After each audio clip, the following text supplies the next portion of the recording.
We're here at the Mapex booth with the great Gregg Bissonette. How you doing today? Thank you. I don't know if I'm great, but I'm one of the world's drummers. I know that much. But I'm happy to be here for Mapex drums.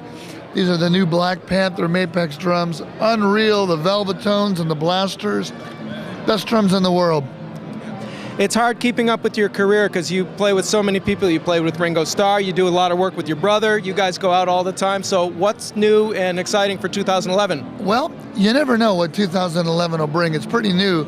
I know that I'm doing clinics for Mapex. I know that I'm playing tonight for the Christian Musician Worship Concert with Sheila E., David Pack, a really great bunch of musicians. Tomorrow night, playing with my old David Lee Roth bandmate Billy Sheehan. We're going to play Shy Boy. I'm very excited for the Samson Zoom party, and also one of my favorite bass players and super great guy. We've got Victor Wooten on bass there. He's kind of the MD, and still working with Ringo quite a bit. We had an awesome tour this past summer. It was really great. You never know when Ringo's going to tour. He usually tours every couple of years. But boy, I did 2008 and 2010, and it was a blast. Paul McCartney came out and sat in at Radio City Music Hall and surprised Ringo and played Birthday on Ringo's 70th. And Ringo didn't have a clue it was going to happen. Paul brought over his bass, did a sound check at about 2. Our sound check was at 4, so Ringo didn't even know. He came in, we did the whole show. At the end, little help from my friends, tons and tons of guest people coming up. And then on Give Peace a Chance, Yoko came up. And then he thought it was all over, but boom, Paul comes out in the Beatles suit. We do Birthday. We played double drums. It was a highlight of my life. Besides the birth of my children, the greatest day of my life. That's a great story. So you are known as having a really incredible pedigree as far as education. You went to one of the best schools in the country, North Texas State.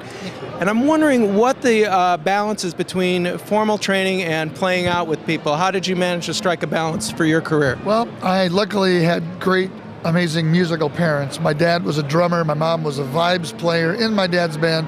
My sister, Kathy's in the industry. My brother, Matt, is my favorite bass player and songwriter.